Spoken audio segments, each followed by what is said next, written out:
Boa noite a todos. Nós gostaríamos de desejar a todos os irmãos que estão aqui conosco essa noite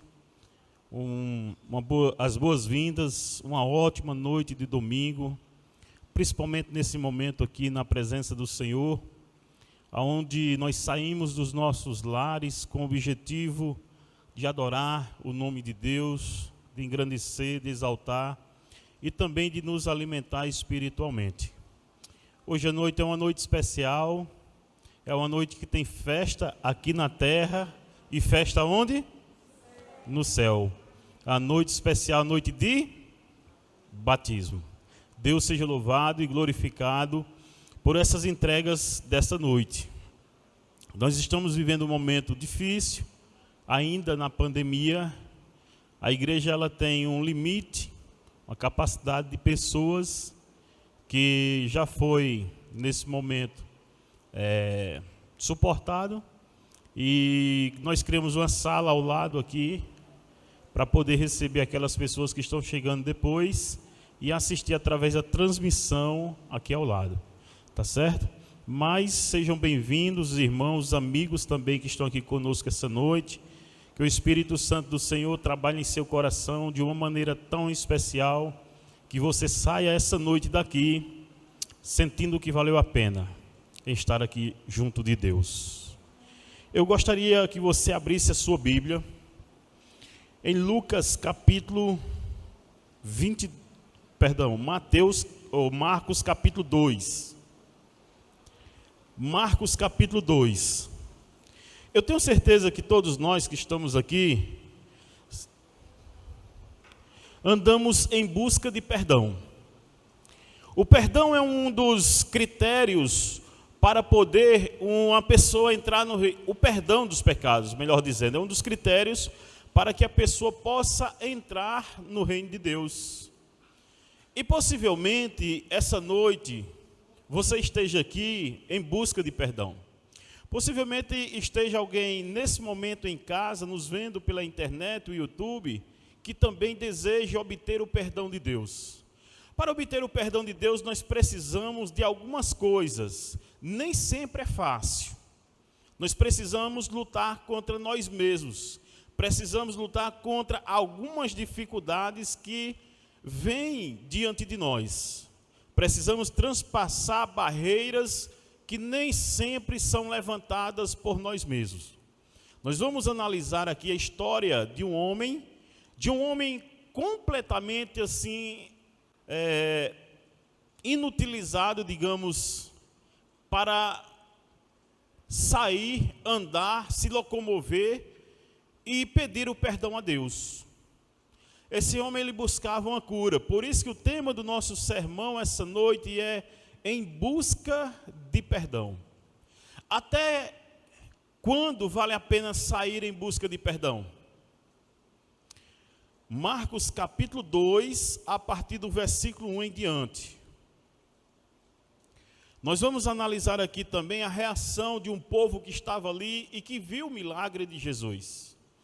Nós vamos perceber que, por muitas vezes, as pessoas elas se agradam mais, elas se alegram mais pelo milagre físico do que pelo milagre espiritual, que nesse caso aqui é o perdão dos pecados. Nós vamos ver a reação dessas pessoas, perceber a reação dessas pessoas ao ver esse milagre. Todos já encontraram? Feche seus olhos com a palavra de Deus aberta para a gente poder orar. Senhor nosso Deus, Pai bondoso que está no céu, obrigado, Senhor, por estarmos aqui, obrigado pela vida e o cuidado que o Senhor tem por cada um de nós. Que nessa noite, ó Deus, cada um de nós saia em busca do perdão dos nossos pecados, para que nós tenhamos a certeza, Senhor, da salvação que é em Cristo Jesus. Ainda, ó Deus, que seja remotamente a nossa chance de encontrar o perdão, que o Senhor possa, através da tua misericórdia e do teu amor, vir de encontro aos nossos corações, trazendo paz, trazendo a certeza do perdão dos nossos pecados. E que a cura física, Senhor, que as coisas materiais, elas possam vir em segundo lugar, mas especialmente em primeiro lugar, que nós possamos buscar o teu reino e a tua justiça, Senhor. Abençoa cada um dos teus filhos que estão aqui essa noite, que estão em casa também, que o Senhor cuide de cada um deles nesse momento, abra a mente e o coração para ouvir a tua palavra. É o que nós te pedimos e agradecemos em nome de Jesus. Amém, Senhor. Marcos capítulo 2, a partir do versículo 1 diz assim: acompanhe comigo. Dias depois, entrou quem? Jesus de novo aonde? Cafarnaum. E logo ocorreu que ele estava em casa. Muitos afluíram para ali, tantos que nem mesmo junto à porta eles achavam o quê? Lugar. E Jesus fazia o quê? Anunciava-lhes o quê? A palavra. Vamos recapitular o que estava acontecendo aqui nesse momento. Jesus havia saído daquela região de Cafarnaum para dar, digamos, uma volta na região da Galileia. Alguns teólogos dizem que essa foi a primeira viagem missionária de Jesus. Sair daquela região de Cafarnaum e pregar, anunciar a palavra ali na região da Galileia, que também fazia parte de Cafarnaum, e retornar novamente para Cafarnaum, que era um pequeno povoado que existia naquela época. Agora a Bíblia diz que ao retornar para lá, ouviu-se que ele estava onde? Em casa. Essa palavra em casa aqui não era necessariamente a casa de Jesus. Jesus não tinha onde morar. Por várias vezes ele disse assim: olha, o filho do homem não tem aonde reclinar a cabeça. Essa casa aqui era a casa de Pedro, aonde ele havia feito alguns milagres antes de sair, inclusive curado a sogra de Pedro de uma febre, e havia pregado naquela região e voltado para esse mesmo lugar. E veja, nesse momento começava-se o ministério de Jesus, e as curas que ele realizava, os milagres que ele realizava, ele pedia para que não contasse a ninguém. Só que as pessoas que recebiam a cura, elas saíam propagando o que Jesus havia feito na vida delas. Será que isso relembra alguma coisa para nós? Será que nós que recebemos a transformação através de Cristo Jesus, precisamos ou devemos sair falando sobre essa transformação para outras pessoas? Aquelas pessoas que receberam a cura, os milagres, eles não ficavam para si, mesmo ouvindo a voz de Jesus para não propagar, eles saíam e iam propagar o evangelho para outras pessoas. E Jesus não queria naquela época, porque estava começando o ministério dele. Em determinado momento aqui, ele disse que voltou para casa e a multidão afluiu ou chegou ali naquela casa de forma que não podia entrar ninguém. As janelas, as portas estavam ali fechadas pela multidão. E naquele momento ali, o que é que Jesus fazia? Pregava o quê? A palavra. Anunciava o evangelho para aquelas pessoas. Existiam ali várias classes de pessoas. Existiam ali pessoas que eram simplesmente cidadãos daquela região. Existiam pessoas de fora que vieram para ouvir a palavra de Jesus, a mensagem de Jesus. Existia ali também fariseus e escribas. Existiam várias classes de pessoas ali. Mas Jesus continuava fazendo o quê? Pregando a palavra. Aliás, se você for ver no contexto de Marcos capítulo 1, você vai ver que Jesus disse assim: foi para isso que eu vim. O ato principal de Jesus, o objetivo principal de Jesus foi pregar sobre o evangelho de Deus para as pessoas. O objetivo principal de Jesus de estar aqui na terra foi falar sobre o reino de Deus para as pessoas. Falar sobre a salvação para as pessoas. E nesse momento aqui não era diferente. Jesus estava pregando a palavra, anunciando a palavra para aquelas pessoas. Agora o que me chama a atenção é o versículo 3. Diz assim, olha: alguns foram ter com ele, conduzindo o quê? Um paralítico. Levado por quantos homens? 4 homens. A Bíblia diz ali, e não fala o nome nem do paralítico nem daquelas pessoas, mas diz que 4 homens saíram ao encontro de Jesus levando um paralítico. Esse paralítico aqui, há muitos anos que ele estava lá sofrendo e não tinha como encontrar-se com Jesus. Ele ouvia falar de Jesus, ouvia falar dos milagres de Jesus, das curas que Jesus realizava, mas ele não tinha como sair, se levantar, se arrastar até onde estava Jesus. De repente veio uma ideia na mente daqueles homens. Possivelmente um pedido do paralítico para aqueles 4 homens, que queria ser levado até a presença de quem? De Jesus. O primeiro ato para a gente receber o perdão dos nossos pecados é querer sair de onde estamos para ir até a presença de Jesus. Mas pastor, isso é fácil demais. Não é não, irmãos. É difícil. Sabe por quê? Porque às vezes nós olhamos para nós mesmos e dizemos assim, eu não preciso ir em busca de perdão. Às vezes nós olhamos para nós mesmos e dizemos assim, mas eu não faço nada demais, eu não vou para a festa, eu não vou para o mundo, eu não vou para isso, não vou para aquilo, eu não preciso de perdão.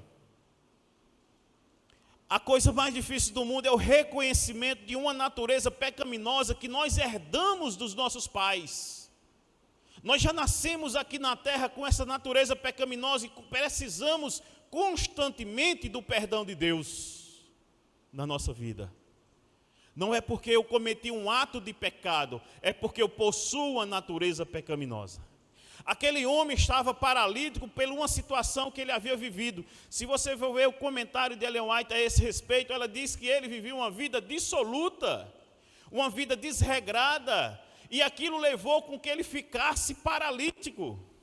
Aí você olha assim, imagina, mas como? Como é que esse homem, sei lá, bebia, andava nas festas aí e tal, e fica paralítico? Deixa eu contar uma história para você.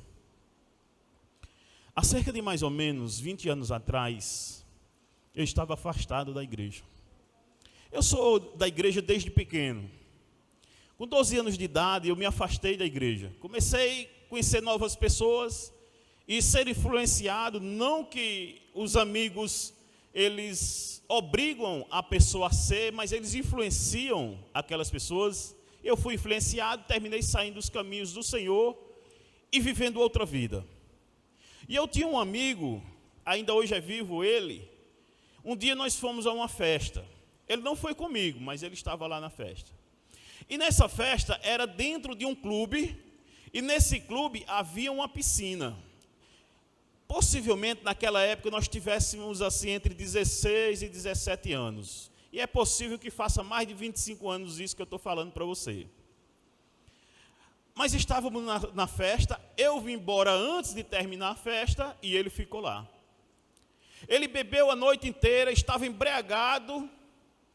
De madrugada, à noite ele viu a piscina cheia, mas de madrugada começaram a secar a piscina para lavar. E de manhãzinha cedo, já o dia nascendo, aquele homem, aquele jovem, melhor dizendo, 16, 17 anos, correu, de repente, estava numa mesa sentado, de repente se levantou, correu e mergulhou aonde? Na piscina. Só que a piscina estava o quê? Vazia. E o que foi que aconteceu? Ele ficou paraplégico. Bateu a cabeça, fraturou a coluna e ficou paraplégico.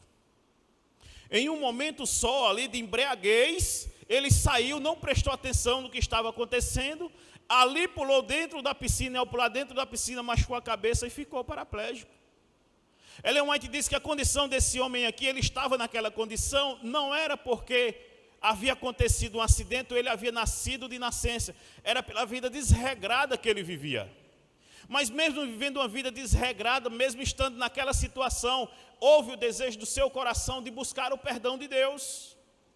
E de sair de onde ele estava até o encontro com Jesus, porque ele queria se encontrar com Jesus. Imagine, o paralítico ali, sabendo que existia uma multidão de pessoas, sem ele poder nem andar, mas ele queria encontrar Jesus.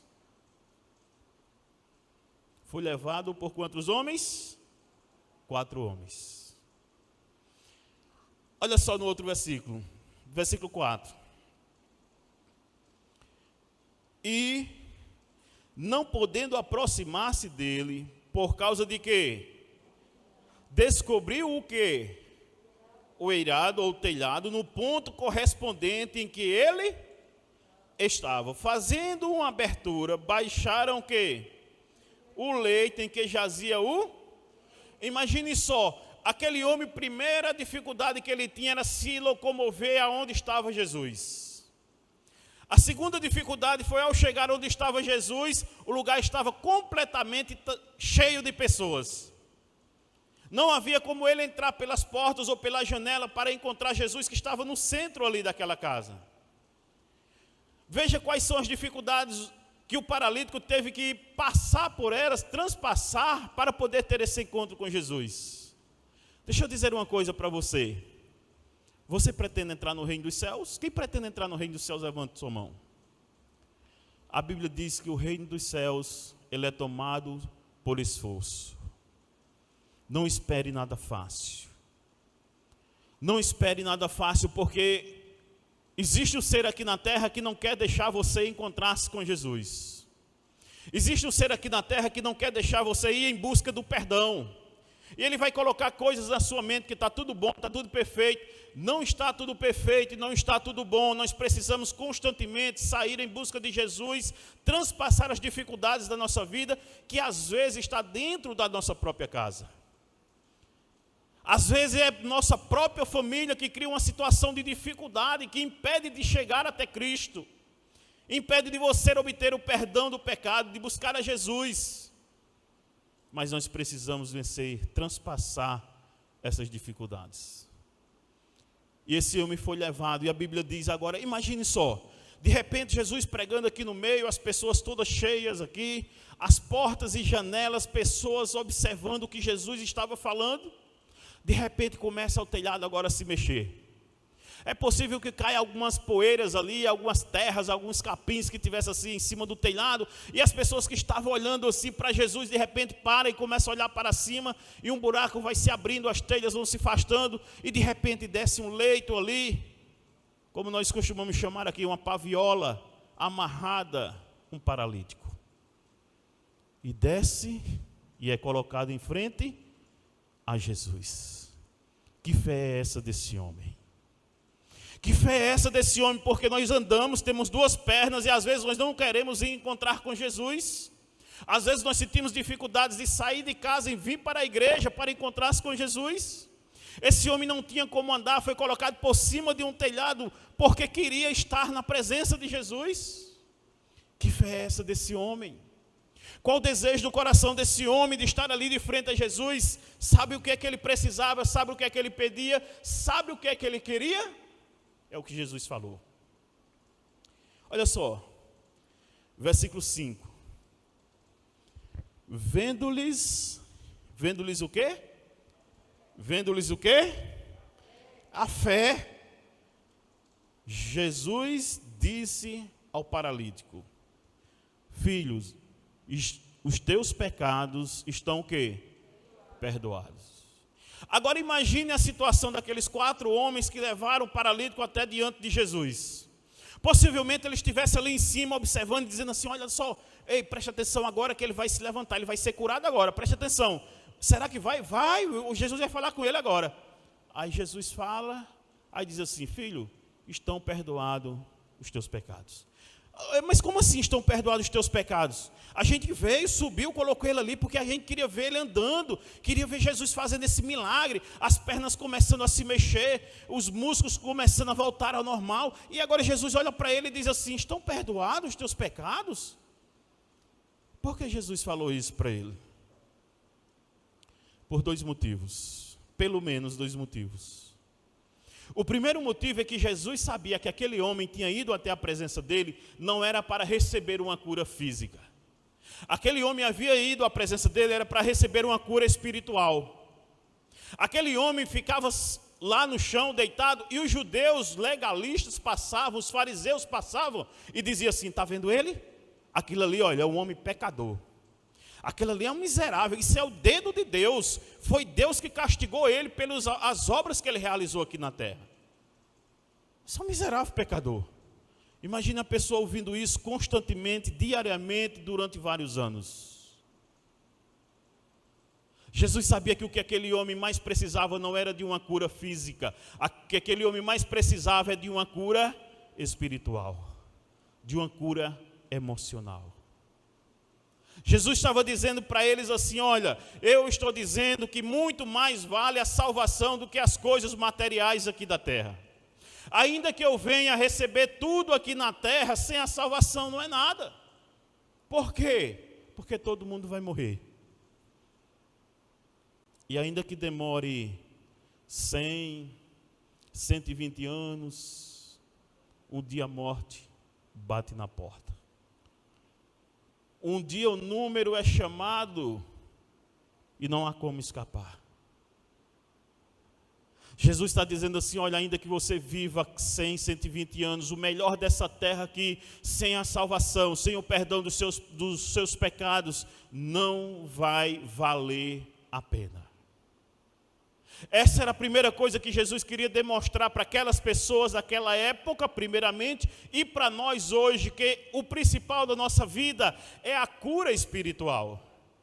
O principal da nossa vida é eu estar fortalecido espiritualmente, eu continuar na presença de Deus espiritualmente. Quando eu digo isso, eu não estou falando de você sair da sua casa e vir para a igreja. Eu saí da minha casa e vim para a igreja como pastor pregar para você. Eu estou falando em ter uma vida espiritual. Eu estou falando em ter uma comunhão com Deus. Eu estou falando em ter um relacionamento íntimo com Deus. O perdão dos nossos pecados é a melhor e a maior coisa que o ser humano pode receber aqui na terra.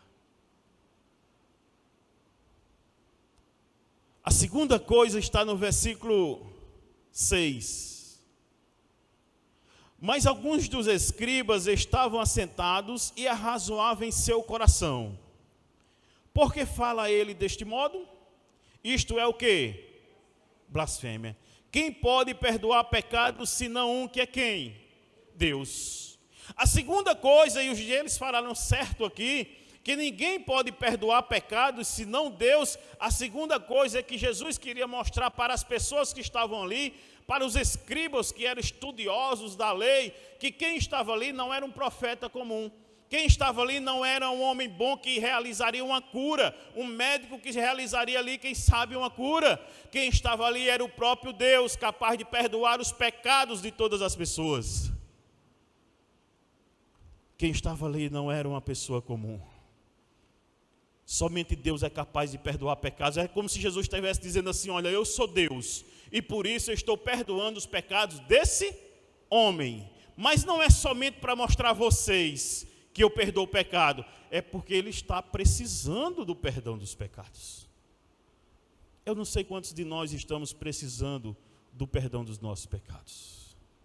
Eu não sei quantos de vocês que estão assistindo em casa estão precisando do perdão dos seus pecados. Ellen White diz que várias doenças físicas aqui na terra, elas acontecem por causa do sentimento de culpa que nós temos na nossa mente, que o ser humano tem na sua mente. Nós precisamos do perdão dos nossos pecados. Aquele homem precisava do perdão dos seus pecados e ele saiu em busca do perdão dos seus pecados. E os escribas olharam assim para o outro e ficaram comentando. Jesus, sabendo, o versículo 7 diz assim: por que fala ele deste modo? Perdão, o 7 nós já lemos. Versículo 8, e Jesus, percebendo logo por seu espírito que eles falavam assim, ou que eles assim arrazoavam, disse-lhes: por que arrazoais sobre essas coisas em seu coração? Qual é mais fácil, dizer ao paralítico: estão perdoados os teus pecados? Ou dizer: levanta-te, toma o teu leito e anda? Jesus agora faz duas perguntas, duas em uma, para aqueles homens e diz assim: qual é mais fácil dizer ao paralítico? Estão perdoados os teus pecados? Ou é mais fácil dizer assim: levanta, toma o teu leito e anda? Na sua concepção, é a primeira ou é a segunda? Porque levantar, fazer com que a pessoa se levante, ainda que seja difícil, Ainda que seja difícil fazer com que uma pessoa se levante de um leito de morte, ainda que seja difícil fazer com que o paralítico se levante, é possível aqui na terra. A medicina, porém, ainda não é capaz, mas pode até ser que chegue a esse ponto. Agora, perdoar os pecados, ninguém pode. Jesus estava dizendo assim: vocês não entenderam? Eu estou fazendo uma coisa muito mais difícil do que fazer com que ele ande, que é perdoar os pecados dele. É muito mais difícil porque essa cura espiritual leva a pessoa para o céu. A cura física apenas restaura a saúde dele aqui na terra. Agora, o que me chama a atenção diante de toda essa situação é que no versículo 10 Jesus diz assim: olha, ora, para que saibais que o Filho do Homem tem sobre a terra autoridade para quê? Autoridade para quê, irmãos? Perdoar o quê? Pecados. O Filho do Homem tem autoridade para perdoar pecados. Mas só quem pode perdoar pecados é quem? Só quem pode perdoar os pecados é quem? E Jesus era quem? Então estava tudo certo. Estava ali o próprio Deus perdoando os pecados daquele homem. E tenha certeza que nessa noite o próprio Jesus aqui está conosco para perdoar os seus pecados. Tenha certeza que nessa noite aqui, se você saiu em busca de perdão, você veio ao lugar certo, porque Ele está aqui, Ele deseja, Ele almeja perdoar os seus pecados. O maior desejo de Cristo é ver você no céu. O maior desejo de Jesus é você estar com Ele no céu. Olha só o que diz aqui no versículo 11. Eu te mando, levanta-te, toma o teu leito e vai para onde? Para a tua casa. Agora, analise comigo o versículo 12. Então, ele se levantou e no mesmo instante, tomando o leito, retirou-se à vista de quem? De todos. A ponto de fazerem o quê? Se admirarem todos e fazerem o que mais? Dá-lhe glória a quem? Dizendo, jamais vimos coisa. O que eu não entendo é que quando Jesus perdoou os pecados daquele homem, não houve uma alma sequer para dar glórias a Deus. A parte principal, que era o perdão dos pecados, que era a vida eterna, a vida espiritual para aquele homem, ninguém sequer se admirou. Mas agora, como é uma cura física, as pessoas começaram a dizer o quê? Dar glórias a Deus. O mundo está cheio de pessoas assim. O mundo está cheio de pessoas que querem cura física. O mundo está cheio de pessoas que querem vida confortável. O mundo está cheio de pessoas que querem prosperidade. O mundo está cheio de pessoas que, ao invés de buscar a vida espiritual, a cura para a sua alma, elas vão para as igrejas em busca das coisas materiais. E dão glórias a Deus. Mas aquelas pessoas que entendem, aquelas pessoas que sabem o que é uma vida espiritual, o que representa a salvação em Cristo Jesus, o que representa o perdão dos nossos pecados, essas pessoas estão em falta, infelizmente estão em falta. Veja, e não sou eu que estou dizendo isso não, viu? Não olha para mim assim, porque se você for ver na Bíblia, o próprio Jesus disse: quando eu voltar, parafraseando, será que eu ainda encontrarei fé na terra? Veja, as pessoas se gloriavam pelos bens materiais, pela cura física, mas não disseram nenhum amém pela cura espiritual, pela salvação daquele homem. Eu tenho certeza que você que está aqui essa noite, pode ter vindo aqui em busca da cura espiritual, em busca do perdão dos seus pecados. E tenho certeza que essa noite aqui, se você veio em busca do perdão, tenha certeza que você vai sair com o perdão dos seus pecados.